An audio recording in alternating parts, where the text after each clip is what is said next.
ஓம் சாந்தி. December 4, 2023. காலை முரளி பாப்தாதா மதுபன். சாராம்சம். இனிய குழந்தைகளே, உங்கள் மனங்களை ஒழுக்கமடைய செய்வதற்கு நீங்கள் சர்க்குருவிடமிருந்து இலகுவான மந்திரத்தை பெற்றுள்ளீர்கள். மௌனமாக இருந்து சதா என்னை மாத்திரம் நினைவு செய்யுங்கள். இதுவே மாயையை கட்டுப்படுத்துகின்ற மகா மந்திரமாகும். கேள்வி: எவ்வாறு சிவபாபா அப்பாவி வாடிக்கையாளராக உள்ளார்? பதில்: பாபா கூறுகின்றார், குழந்தைகளே, உங்கள் சரீரங்கள் உட்பட உங்களிடமுள்ள சகல பழைய குப்பைகளையும் நான் எடுத்துக் கொள்கிறேன். நீங்கள் மரணிக்கவுள்ள தருவாயில் அதனை நான் எடுக்கின்றேன். உங்கள் வெண்ணிற ஆடையும் மரணத்தின் அடையாளமே. நீங்கள் இப்பொழுது உங்களை தந்தையிடம் அர்ப்பணிக்கின்றீர்கள். பின்னர் தந்தை உங்களை 21 பிறவிகளுக்கு செழிப்படைய செய்கின்றார். பக்தி மார்க்கத்தில் தந்தை ஒவ்வொருவரின் ஆசைகளையும் பூர்த்தி செய்கின்றார். பின்னர் ஞான மார்க்கத்திலும் கூட அவர் உங்களுக்கு உலகின் ஆரம்பம், மத்தி, இறுதியின் ஞானத்தை கொடுத்து உங்களை திரிகால தரிசிகளாகவும் ஆக்குகின்றார்.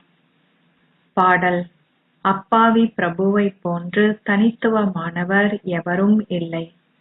ஓம் சாந்தி. அப்பாவி பிரபுவின் முன்னால் குழந்தைகளாகிய நீங்கள் அமர்ந்திருக்கின்றீர்கள். வியாபாரிகள் கூறுகிறார்கள், 1000 அல்லது 2000 பெறுமதியான பொருட்களை வாங்கி எங்களுக்கு பெருமளவு பணத்தை கொடுக்கக்கூடிய ஓர் அப்பாவி முட்டாள் வாடிக்கையாளரை என்னிடம் அனுப்புங்கள். ஓ கடவுளே, அத்தகையதொரு வாடிக்கையாளரை என்னிடம் அனுப்புங்கள். அப்பாவி பிரபுவாகிய தந்தை குழந்தைகளாகிய உங்களுக்கு உலகின் ஆரம்பம், மத்தி, இறுதியை விளங்கப்படுத்தி உங்களை திரிகால தரிசிகள் ஆக்குகின்றார். என்னை போன்ற அத்தகையதொரு வாடிக்கையாளரை நீங்கள் எப்பொழுதாவது காண முடியுமா? நீங்கள் உங்களை அவரிடம் அர்ப்பணிக்கிறீர்கள். பக்தி மார்க்கத்தில் நீங்கள் பெருமளவில் புகழ்ந்து பாடுகின்றீர்கள். நீங்களே தாயும் தந்தையும் என்பதே அப்பாவி பிரபுவின் புகழாகும். அவர் வந்து உங்களுக்கு ராஜயோகத்தை கற்பித்து உங்களுக்கு ராஜ்யத்தை கொடுக்கின்றார். நீங்கள் தந்தையிடம் கூறுகின்றீர்கள், இந்த பழைய குப்பைகள் அனைத்தையும் நாங்கள் உங்களிடம் அர்ப்பணிக்கின்றோம். நீங்கள் எங்களை 21 பிறவிகளுக்கு செழிப்படைய செய்கின்றீர்கள். பங்குச்சந்தை தரகர்கள் பேரம் பேசி தமக்கான தரகு பணத்தையும் பெற்றுக் கொள்கின்றார்கள். அவரும் கூறுகின்றார், நீங்கள் மரணமடையவிருக்கும் பொழுதே உங்கள் சரீரங்கள் உட்பட உங்களிடமுள்ள குப்பைகள் அனைத்தையும் நான் எடுத்துக் கொள்கின்றேன். இங்கே வெண்ணிற ஆடையே பிரம்மா குமாரிகளாகிய உங்களின் ஆடையாகும். இது நீங்கள் மரணம் அடைந்ததை போன்றுள்ளது. ஒரு சடலம் எப்பொழுதும் முற்றிலும் கரை படியாத வெண்ணிற துணியால் மூடப்படுகின்றது. இந்நேரத்தில் அனைவரும் மாயை என்ற கரும் புள்ளியை கொண்டிருக்கின்றார்கள். இவை ராகுவின் தீய சகுனங்கள் என அழைக்கப்படுகின்றன. சந்திர கிரகணத்தின் பொழுது சந்திரனும் இருளடைகின்றது. ஆகவே மாயையின் கிரகணத்தின் இச்சகுனம் முழு உலகையும் இருளடைய செய்கின்றது. தத்துவங்கள் அனைத்தும் அதிலே அடங்கி இருக்கின்றன. தந்தை இங்கமர்ந்திருந்து விளங்கப்படுத்துகின்றார், இது உங்கள் ராஜயோகமாகும். ராஜயோகத்தின் மூலமே நீங்கள் உங்கள் ஸ்வர்க்க ராஜ்யத்தை பெற வேண்டும். நீங்கள் அரசர்களுக்கெல்லாம் அரசர்கள் ஆகுவதுடன் நாராயணன் ஆகுகின்ற போதையையும் கொண்டிருக்கின்றீர்கள். நீங்கள் சாதாரண மனிதரிலிருந்து நாராயணனாக மாறுகின்றீர்கள். சத்திய யுகத்தில் லக்ஷ்மி நாராயணனின் ராஜ்யம் உள்ளது. எனவே நான் நிச்சயமாக இறுதியிலேயே வரவேண்டும். இந்நேரத்தில் இது பக்தி மார்க்கமாகும். பக்தி மார்க்கத்தில் மக்கள் தலை வணங்கி தொடர்ந்தும் வாசலுக்கு வாசல் சென்று தடுமாறித் திரிகின்றார்கள். கடவுளே பக்தர்களை பாதுகாப்பவர். அவர் வந்து பக்தியின் பலனை கொடுக்கின்றார். அனைவரும் பக்தர்கள். ஆனால் அவர்கள் அனைவருமே ஒரே மாதிரியான பலனை பெறுவதில்லை. சிலருக்கு காட்சி கிடைக்கின்றது. சிலர் ஒரு மகனை பெற்றெடுக்கின்றார்கள். அவை அனைத்தும் தற்காலிகமானவை. நான் அவர்களின் பல்வேறு ஆசைகள் அனைத்தையும் பூர்த்தி செய்கின்றேன். ராஜயோகத்தை கற்பிப்பதற்கு கடவுள் வந்துள்ளார் என்பது உலகிலுள்ள எவருக்குமே தெரியாது. அவர் துவாபர யுகத்தில் வந்தார் எனவும் அப்பொழுதே அதை அவர் கற்பித்தார் எனவும் அவர்கள் எண்ணுகின்றார்கள். நீங்கள் அங்கே எவ்வாறு மனிதரிலிருந்து நாராயணன் ஆகியிருக்க முடியும்? இப்பொழுதே தந்தை உங்களுக்கு ராஜயோகத்தை கற்பித்து உங்களை அரசர்களுக்கெல்லாம் அரசர்கள் ஆக்குகின்றார். இங்கே நீங்கள் மௌனமாக இருந்தால் போதும். மனதை ஒழுக்கமடைய செய்ய சர்க்குருவினால் உங்களுக்கு கொடுக்கப்பட்டுள்ள இலகு மந்திரம் மன்மனாபவ் ஆகும். இந்த மந்திரத்தின் மூலமே பெருமளவு வருமானம் உள்ளது. இம்மந்திரத்தின் மூலமே நீங்கள் மாயையை கட்டுப்படுத்துகின்றீர்கள். நீங்கள் மாயையை வெற்றி கொண்டவர்களாகவும் உலகை வெற்றி கொண்டவர்களாகவும் ஆகுகின்றீர்கள். உங்கள் மனதை வெற்றி கொள்ளும் பொழுது உலகை வெற்றி கொள்கின்றீர்கள் என்று பக்தி மார்க்கத்தவர்கள் கூறுகின்றார்கள். இதனாலேயே அவர்கள் ஹதயோகம் போன்றவற்றை செய்கின்றார்கள். எவ்வாறாயினும் உலகை வென்றவர்கள் ஆகுவதற்காக அவர்கள் அதனை செய்வதில்லை. அவர்கள் முக்தியை அடையவே அதனை செய்கின்றார்கள். தந்தை வந்து கூறுகின்றார், குழந்தைகளே, உங்கள் சரீரங்களையும் சகல சரீர சமயங்களையும் துறந்திடுங்கள். நான் இன்ன சமயத்தைச் சேர்ந்தவன், நான் இன்னார் போன்ற அனைத்தையும் துறந்திடுங்கள். உங்களை ஆத்மாக்கள் என்று கருதி சதா என்னை மாத்திரம் நினைவு செய்யுங்கள். அவ்வளவுதான். நான் கொடுக்கின்ற வழிகாட்டல்களை பின்பற்றுங்கள். இப்பொழுது வரை நீங்கள் பின்பற்றிய வழிகாட்டல்கள் அனைத்தையும் நீங்கள் இப்பொழுது துறக்க வேண்டும். ஆகவே உங்களுடைய ஞானம் முற்றிலும் புதியது. நீங்கள் அவர்களுக்கு கூறுகின்ற விஷயங்கள் புதியவை என்று மக்கள் நினைக்கின்றார்கள். குழந்தைகளான நீங்கள் எவருக்கும் விளங்கப்படுத்தும் பொழுது முதலில் அவர்களின் நாடித் துடிப்பை உணர வேண்டும். நீங்கள் அனைவரிடமும் ஒரே விஷயங்களை கூறக்கூடாது. மக்கள் பல்வேறு வழிகாட்டல்களை கொண்டிருக்கின்றார்கள். உங்களுடையதோ ஒரே ஒரு வழிகாட்டல். ஆனாலும் அது வரிசை கிரமமானது. யோகத்தில் நன்றாக நிலைத்திருந்து தாரணை செய்பவர்கள் நிச்சயமாக நன்றாக விளங்கப்படுத்துவார்கள். குறைந்தளவு தாரணை செய்பவர்கள் குறைவாகவே விளங்கப்படுத்துவார்கள். ஒரே ஒரு எளிமையான விஷயத்தை மாத்திரம் உங்களிடம் வருகின்ற அனைவரிடமும் கூறுங்கள். நீங்கள் வீட்டில் உங்கள் குடும்பத்துடன் வாழ்ந்தாலும் ஒரு தாமரையை போன்று இருக்க வேண்டும். ஒவ்வொரு தாமரையும் பல வம்சங்களை கொண்டிருப்பதால் அது உதாரணமாக காட்டப்படுகின்றது என்பதை நீங்கள் அறிவீர்கள். தந்தைக்கும் பல குழந்தைகள் உள்ளனர். தாமரை மலர் தண்ணீரின் மேல் உள்ளது. அதன் வம்சத்தின் ஏனைய அனைத்தும் தண்ணீரிற்கு அடியிலேயே உள்ளன. இது ஒரு சிறந்த உதாரணம். பாபா கூறுகின்றார், வீட்டில் உங்கள் குடும்பத்துடன் வாழுங்கள், ஆனால் தூய்மையாக இருங்கள். இது தூய்மைக்கான விஷயமாகும். இதில் இவ்விறுதி பிறவியில் தூய்மையாகவிருந்து சதா என்னை மாத்திரம் நினைவு செய்யுங்கள். நீங்கள் நிச்சயமாக உங்கள் படைப்பையும் பராமரிக்க வேண்டும். தவறினால் இது ஹதயோகம் போலாகிவிடும். உலக மக்களில் பலர் தூய்மையாக இருக்கின்றார்கள். பிறப்பிலிருந்தே பிரம்மச்சாரிகளாக உள்ளவர்கள் பீஷ்ம பிதாமகரை போன்றவர்கள்.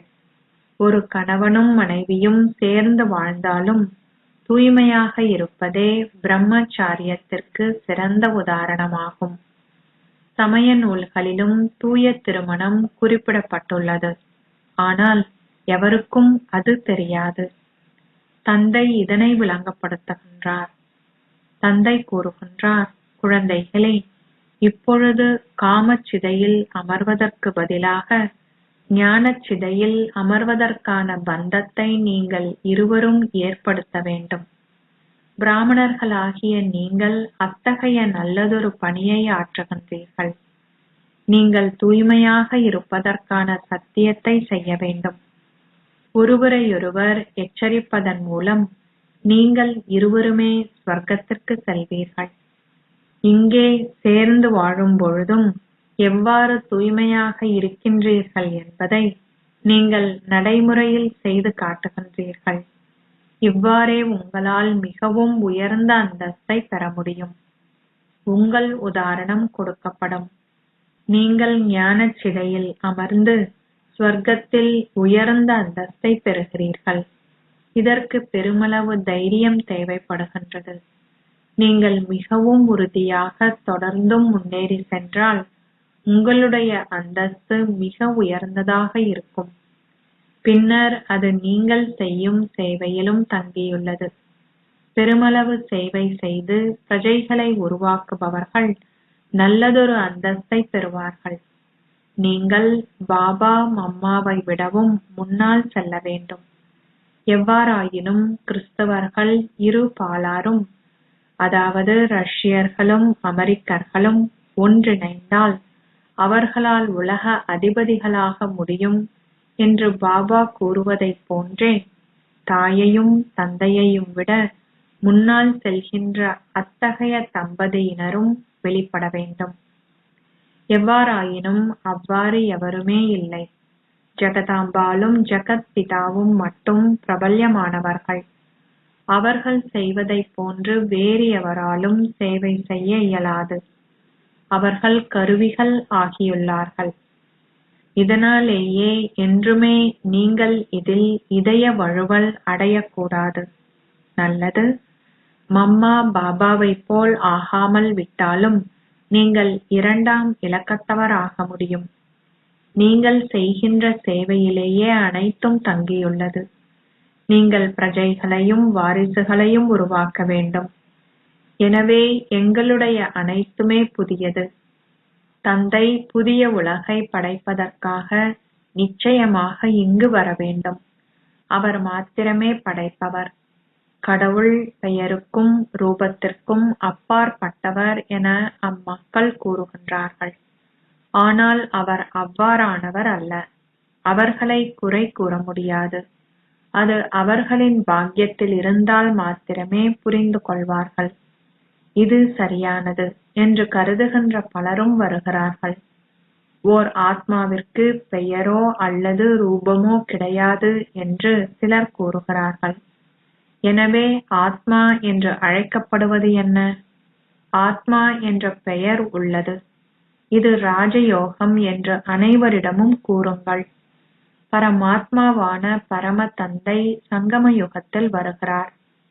சங்கம யுகத்திலேயே தூய்மையற்றவர்களை தூய்மையாக்க முடியும் என்பதால் அவர் ராஜயோகத்தை நிச்சயமாக சங்கம யுகத்திலேயே கற்பிக்கிறார். எனவே இங்குள்ள விஷயங்கள் தனித்துவமானவை. தந்தை கூறுகிறார், உங்களை ஆத்மாக்கள் என்று கருதுங்கள். நீங்கள் தந்தையிடம் செல்ல வேண்டும். இதனையிட்டு எக்கேள்விகளும் கேட்க வேண்டிய அவசியமில்லை. அவர்கள் கூறுகிறார்கள், எனது ஆத்மாவை துன்புறுத்தாதீர்கள். இவர் ஒரு பாவாத்மா. இவர் ஒரு தூய ஆத்மா. ஓர் ஆத்மாவிற்கு ரூபம் இல்லை என்று எவருமே கூறக்கூடாது. ராமகிருஷ்ணரின் முன்னால் விவேகானந்தர் அமர்ந்திருந்த பொழுது ஒரு காட்சியை பெற்றார். தனக்குள் ஓர் ஒளி பிரவேசிப்பதை அவர் கண்டார். அதுபோன்ற அவர்கள் கூறுகிறார்கள், இது எங்களது ராஜயோகம் என்று அவர்களிடம் கூறுங்கள். இங்கே நீங்கள் உங்கள் சரீரங்களையும் சரீர நண்பர்கள் உறவினர்கள் போன்ற அனைவரையும் மறந்துவிட வேண்டும். ஆத்மாக்களாகிய நாங்கள் அவருடைய குழந்தைகள். எங்களுக்குள் சகோதரத்துவமே உள்ளது.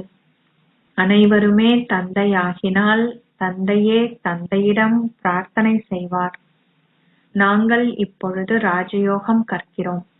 இது அரசர்களுக்கெல்லாம் அரசர்கள் ஆகுவதற்கான யோகம். இப்பொழுது ராஜ்யம் எதுவும் இல்லை. எனவே நீங்கள் விளங்கப்படுத்த வேண்டும். நாங்கள் மௌனமாக இருந்து சிவபாபாவை மாத்திரம் நினைவு செய்கின்றோம். நாங்கள் எங்கள் சரீரங்களிலிருந்து வேறுபட்டவர்களாகவே எங்களை கருதுகின்றோம். ஆத்மாக்கள் கூறுகின்றனர், நான் ஒரு சரீரத்தை விட்டு இன்னொன்றை எடுக்கின்றேன். எனவே இந்த ஞானத்திற்கான சமஸ்காரங்கள் ஆத்மாவிலேயே உள்ளன. ஒவ்வொரு ஆத்மாவிலும் நல்ல தீய சமஸ்காரங்கள் உள்ளன. ஆத்மாக்கள் செயல்களின் தாக்கத்திற்கு உட்படாதவர்கள் அல்ல. இது விளங்கப்படுத்தப்பட வேண்டும். ஆத்மாக்கள் மறுபிறவி எடுக்கிறார்கள். ஓர் ஆத்மா அங்கங்களை மீண்டும் மீண்டும் பெற வேண்டும். ஆத்மா ஒரு நட்சத்திரம். அவர் நெற்றியின் மத்தியிலேயே வசிக்கிறார்.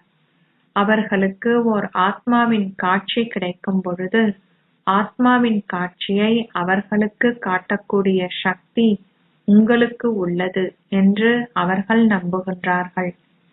எவ்வாறாயினும் ஒவ்வொரு ஆத்மாவும் நெற்றியின் மத்தியில் வசிக்கின்றார். நீங்கள் காட்சியை கண்டால் என்ன, காணாது விட்டால் என்ன? ஆத்மாவே கூறுகின்றார், நான் ஒரு நட்சத்திரம். எனக்குள் 84 பிறவிகளின் பாகம் உள்ளது. ஆத்மாக்கள் 8.4 மில்லியன் பிறவிகள் எடுக்க வேண்டுமாயின் அவர்களிடம் பற்பல சமஸ்காரங்கள் இருக்கும். அப்பொழுது என்ன நடைபெறுமென்றே உங்களுக்கு தெரியாது. ஆத்மா 84 பிறவிகளையே எடுக்கிறார் என்பதை உங்களால் நம்ப முடியும். எவரேனும் 8.4 மில்லியன் பிறவிகள் எடுக்க முடியும் என்பதை உங்களால் நம்ப முடியாது. நாங்கள் இப்பொழுது தூய்மையாகுகின்றோம். பாபா எங்களை சாதாரண மனிதரிலிருந்து நாராயணனாக மாற்றும் பொருட்டு எங்களை தூய்மையாக்கினார். இப்பெரும் போதை உங்களுக்கு இருக்க வேண்டும். நீங்கள் எவருடனும் விவாதம் செய்ய வேண்டியதில்லை. உங்கள் சரீரங்களையும் சகல சரீர சம்பந்தங்களையும் துறந்து உங்களை சரீரமற்ற ஆத்மாக்கள் என்று கருதுங்கள். நாங்கள் சமய நூல்கள் போன்றவற்றை கற்றிருந்தாலும் நாங்கள் ஏன் அவற்றை ஆராய வேண்டும்? ஏனெனில் தந்தை கூறியுள்ளார், சதா என்னை மட்டும் நினைவு செய்யுங்கள். அவரது இரண்டாவது கட்டளை, வீட்டில் உங்கள் குடும்பத்துடன் வாழ்ந்தாலும் ஒரு தாமரையை போன்று தூய்மையாக இருங்கள். யோக அக்னியின் மூலம் மாத்திரமே உங்கள் பாவங்கள் அழிக்கப்படும். கடவுள் பேசுகிறார். பரமாத்மாவே கடவுள். அவரும் நட்சத்திரம் என்றே அழைக்கப்படுகின்றார். பல கருத்துக்கள் உள்ள பொழுதிலும் அவை அனைத்தையும் ஒரே நேரத்தில் கூற முடியாது.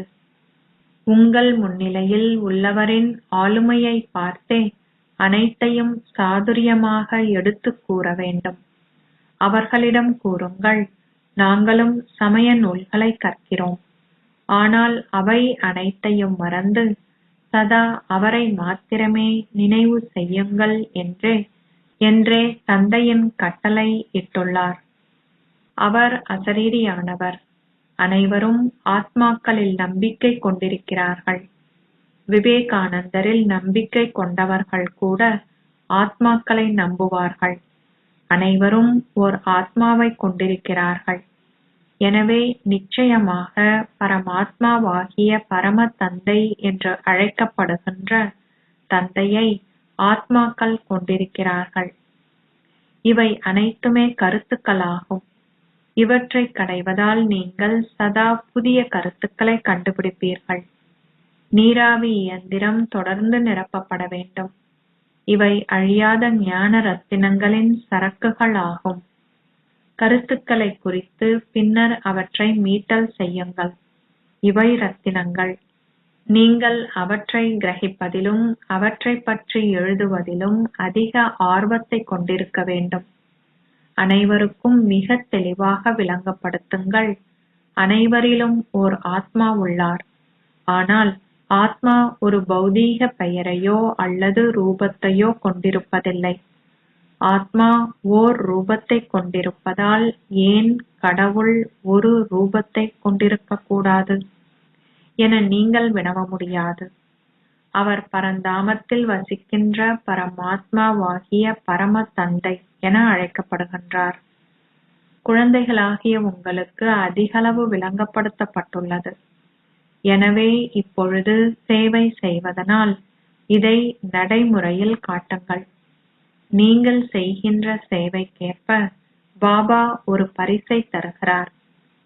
அவர் உங்களை பல்வேறு ஞான ரத்தினங்களால் அலங்கரிப்பதற்கு உதவுகிறார். நாங்கள் இங்கு பல்கோடீஸ்வரர்கள் ஆகுவதற்கு விரும்பவில்லை. எங்களுக்கு உலக ராஜ்யம் தேவை. அச்சா, இனிமையிலும் இனிமையான அன்புக்குரிய எப்போதோ தொலைந்து இப்போது கண்டுபிடிக்கப்பட்டிருக்கும் குழந்தைகளுக்கு தாய் தந்தையாக இருக்கும் பாப் தாதாவின் அன்பும் நினைவுகளும் காலை வந்தனங்களும். ஆன்மீக தந்தை ஆன்மீக குழந்தைகளுக்கு நமஸ்தே சொல்கிறார். ஆன்மீக குழந்தைகள் ஆன்மீக தந்தைக்கு நமஸ்தே சொல்கின்றனர். தாரணைக்கான சாராம்சம். 1. ஞானக் கடலை கடைந்து நீங்கள் பெறுகின்ற ஞான ரத்தினங்களை கிரகியுங்கள். சதா ஞான ரத்தினங்களால் நிறைந்திருங்கள். 2. நாராயணன் ஆகுகின்ற போதையில் நிலைத்திருங்கள். பயனற்ற விஷயங்களைப் பற்றி எவருடனும் பேசாதீர்கள். சரீரமற்றவர் ஆகுவதை பயிற்சி செய்யுங்கள். ஆசீர்வாதம். நீங்கள் சதா ஒரு திருப்தியான ஆத்மாவாக இருந்து ஆசீர்வாதம் மற்றும் மருந்தின் மூலம் உங்கள் சரீரம் அல்லது மனதின் நோய் எதனிலிருந்தும் விடுபட்டிருப்பீர்களாக. சில சமயங்களில் உங்கள் சரீரம் சுகயீனம் அடைந்தாலும் உங்கள் சரீரத்தின் நோயால் உங்கள் மனம் தொந்தரவு அடையாமல் இருக்கட்டும். சதா தொடர்ந்தும் சந்தோஷத்தில் நடனமாடுங்கள். உங்கள் சரீரம் நன்றாகிவிடும். உங்களுடைய மன சந்தோஷத்தின் மூலம் உங்கள் சரீரம் செயற்படுமாறு செய்யுங்கள். நீங்கள் இரண்டையும் பயிற்சி செய்வீர்கள். சந்தோஷம் உங்களுடைய ஆசீர்வாதமும் அபியாசம் உங்கள் மருந்தும் ஆகும். ஆகவே ஆசீர்வாதம் மருந்து ஆகிய இரண்டின் மூலமும் உங்கள் சரீரத்தின் அல்லது மனதின் நோய் எதனிலிருந்தும் நீங்கள் விடுபட்டிருப்பீர்கள். இந்த சந்தோஷத்தில் நீங்கள் உங்களுடைய வலியை மறந்து விடுவீர்கள். உங்கள் சரீரம் மற்றும் மனதின் மூலம் சதா திருப்தியாக இருப்பதற்கு அதிகளவு சிந்திக்காதீர்கள். அதிகளவு சிந்திப்பதனால் நேரம் வீணாக்கப்படுவதுடன் உங்கள் சந்தோஷமும் மறைந்து விடுகின்றது. ஸ்லோகம். விரிவாக்கத்தில் சாராம்சத்தை பார்ப்பதை பயிற்சி செய்யுங்கள். உங்கள் ஸ்திதி எப்பொழுதும் சதா ஸ்திரமானதாக ஆகும். ஓம் சாந்தி. மாதேஸ்வரியின் இனிய பெருமதிமிக்க வாசகங்கள். தலைப்பு: கடவுள் மட்டுமே அவரது சர்க்கதியை அருள்கின்ற வழிகளையும் முறைகளையும் அறிவார். நீங்கள் மட்டுமே உங்கள் வழிகளையும் முறைகளையும் அறிவீர்கள். இந்த புகழ் யாருடைய ஞாபகார்த்தமாக பாடப்பட்டுள்ளது? ஏனெனில் சர்க்கதியை அருள்கின்ற வழியை கடவுளால் மட்டுமே அறிய முடியும். மனிதர்களுக்கு இது தெரியாது. மக்கள் சந்தோஷத்தை மட்டுமே விரும்புகின்றார்கள். ஆனால் அவர்களால் எவ்வாறு அந்த சந்தோஷத்தை பெற முடியும்? மக்கள் தங்களுடைய 5 விகாரங்களையும் எரித்து தங்கள் செயல்களை நடுநிலையானவை ஆக்கும் வரை அவர்களால் அந்த சந்தோஷத்தை பெற முடியாது. செயல்கள், நடுநிலை செயல்கள், பாவ செயல்களின் தத்துவம் மிகவும் ஆழமானது. மனிதராலும் அன்றி கடவுள் மட்டுமே இவற்றின் பெறுபேறுகளை அறிய முடியும். இந்த பெறுபேறுகளை கடவுள் எங்களுக்கு கூறும் வரையில் மனிதர்களால் ஜீவன் முக்தியை பெற முடியாது. இதனாலேயே மக்கள் நீங்கள் மட்டுமே உங்கள் வழிகளையும் முறைகளையும் அறிவீர்கள் என்று கூறுகின்றார்கள். கடவுள் இவருக்கு சர்க்கதியை அருள்வதற்கான வழிகளையும் முறைகளையும் கொண்டுள்ளார்.